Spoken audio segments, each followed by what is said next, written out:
Robbins, The Athletic. Steve, what were your general impressions from tonight's game? I mean, obviously, the thing that stands out, the biggest part of the game was the turnovers.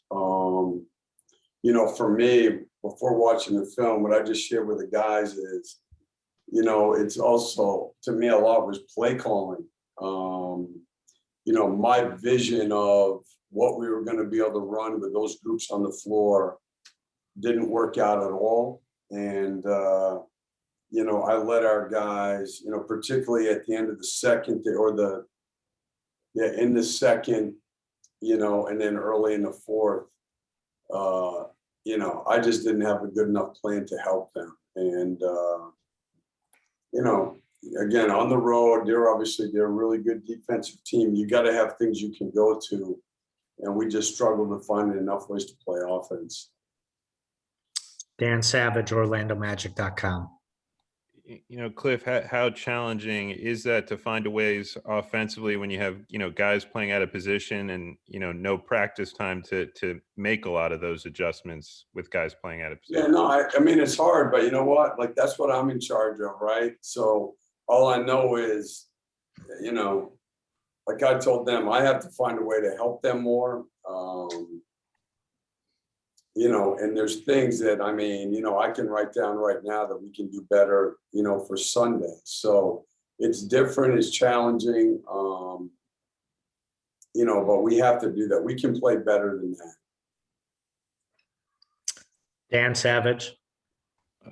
Cliff, even amidst all that, Vooch still finds ways consistently to be effective. Just how valuable does he continue to be, especially to carry you guys through some of these tough he's playing at an incredibly high level. I mean, it all starts with his approach. I know I keep saying it, but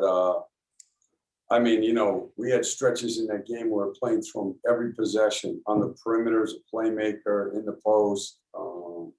You can see tonight, similar to last night, sometimes before he gets the ball, he's got three guys on him.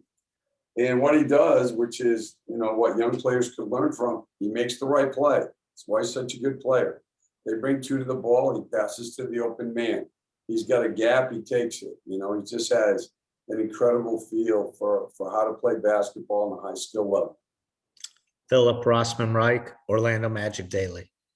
Obviously, this team is still fighting. I think it's clear that they're still going out there trying to win. How do you, though, kind of keep the focus up where it needs to be, even when shots aren't falling? These guys are human. It's easy to see frustration creeping in when they go through those offensive cold stretches. Yeah, no question. And I think so much of that is there's two things that all NBA teams have to have. They have to have confidence in what we're doing, and that's my job. And then they have to have confidence that if we all play well, we can have success. And, it's, again, to me, my thing is, if we'll defend every night, like we played good enough defense tonight to win.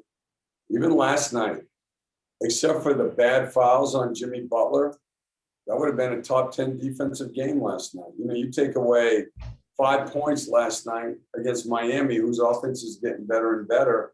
It would have been a top 10 defensive game tonight. Even though in the end, got away from us for 3 quarters. This is probably a top 10 defensive game. So we're capable of playing better, and that's what we have to focus on. I shared with them the other day, 2 years ago, after 51 games, we were 11 games under 500, and I think we were like 5.5 out of the playoffs. And again, the practice is part of it. We were getting better and better, and that's what we have to do now. I have to find ways to help them improve. And I think when we do that, because, and we got to get some guys back, there's no question, but there's still a lot of growth in this team. Josh Robbins, The Athletic. Steve, what are you seeing right now with Michael and the turnovers? I think tonight was his second straight 6 turnover game. I just have to watch and see. Jim Conlon. Hi, Coach.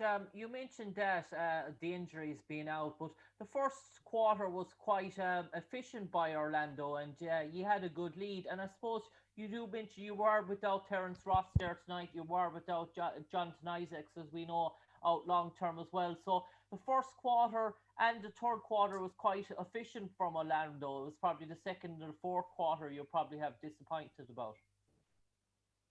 Yeah, well, I mean, I think that's what happens a lot when you lose guys. I mean, it's all the way down the lineup, right? So, I mean, it hurts your depth, and it was back to back. Guys played big minutes last night, so there's a lot of factors that go into that. All right. Thank you, Cliff.